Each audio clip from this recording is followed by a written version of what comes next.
Welcome to the Michigan Golfer Show with your host, Bill Shelton. Join us each week as we explore the people, the places, and the events that shape our great game.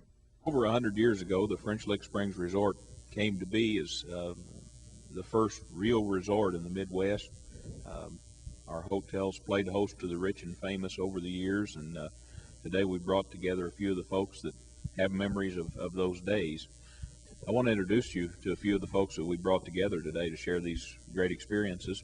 To my left, we have Wayne Carnes. His father was one of the first golf course superintendents here. And just seated to his right is Jack Carnes, whose father was the original golf course superintendent, I believe, at the French Lick Hill course, designed by Ross. Actually worked with Ross as the course was designed. We have Louie Roach.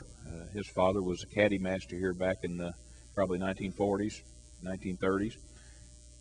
Then next to Louie, we have Junior Carnes, who's carried many rounds here at French Lick and still works here at the resort. He's kind of our resident historian and tour guide. We're going to just go around the room now, and in 100 years there have been a lot of famous celebrities and notable people come through the doors of French Lick, and we're going to just kind of go around the room and talk to our guys here and let them talk about their most memorable encounters. We're going to start with Louie. He met a pretty famous general. Well, I was caddying at the lower course here in French Lick, and I met one of General MacArthur. He was in at the hotel, and I met him there as he came off the 18th green and shook hands with him and told him I was with him over in Japan. Okay. Well, I started caddying here in 1935, and the two, I guess, most famous people I ever saw play here was Bing Crosby and Joe Louis, and the other guys later probably have more to say about them.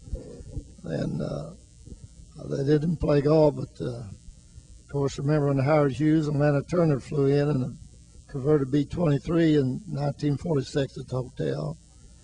I remember when Bing Crosby come in here.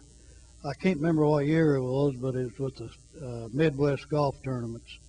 And I was hauling supplies from the hotel to the country club, and I passed him many a morning, him walking, but he always had old clothes, old hat, where you couldn't recognize him.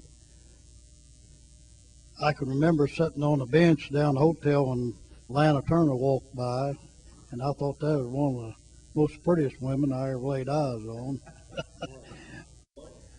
I want to introduce you now to our latest arrival, Bill Kellams. I have been working around the hotel for a lot of years, and my young years was a caddy at the hotel, and I caddied there from about 1941 to maybe 48, and that wasn't all the services I gave. The Monon used to come in and bring a lot of people. Well, in the spring of the year, they were a lot of rain. I had a big umbrella I kept handy. And when that train pulled in, I'd be there.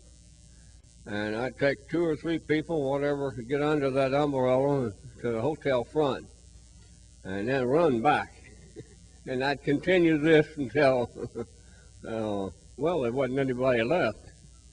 Back then, in a day's run, I would make maybe $6 or $7 in tips, which sounds like nothing now, but $6 or $7, I was buying my first cigarettes 2 packs for a quarter. And cigars was a nickel, and a good one a dime. Kensington barely avoids the yellow card, and Peters with the throw-in. Oh my, here we go again. Yes, we've seen this before, haven't we? Don't think the Queen would look twice at that. There he goes. He's not going to make it with the royal. Oh my! You just did it! See, I had to hit it! Whoa!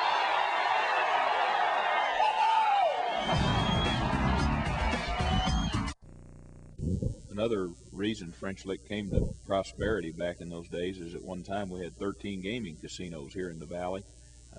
We were larger than Las Vegas at that time. There's a lot of history of Al Capone, and a lot of people came here just for that back in the 30s and 40s. I think gaming here went out in, what, 1949? Yeah. Well, the gambling was the main source here in the valley. It ran the taxi cab business. We probably had at least 50 cabs here in the valley at that time. And all the work was through the hotel. There wasn't no work in the valley, but through the 2 hotels. And at night, 24 hours a day, you had people coming and going in gowns and tuxedos, walking the streets and moving about.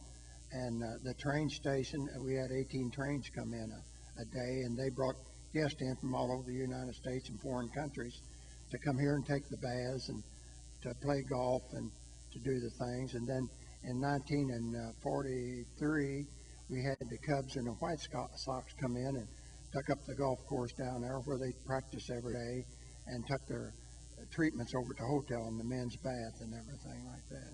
1958 or 9, they brought the Sheraton Corporation brought in the Boston Pop had come in, Arthur Fiddler. I used to go down to Louisville and pick Arthur up and bring him into the hotel. And one day we was having a big party on the side there between the hotel, and Arthur had his big band, and he was conducting the thing. And my people that worked for me, I worked for the hotel 45 years, and they was working for me, and they was moving the dishes and stuff around, and he stopped his performance and said, hollered over at him, "Jack, quieten him down. I can't do this with you making all that noise over there." All the years that we had gaming here, it was illegal because the guy that owned the hotel was a mayor, and he was a senator also here in Indiana, Tom Taggart. And he kept gambling going for all them years.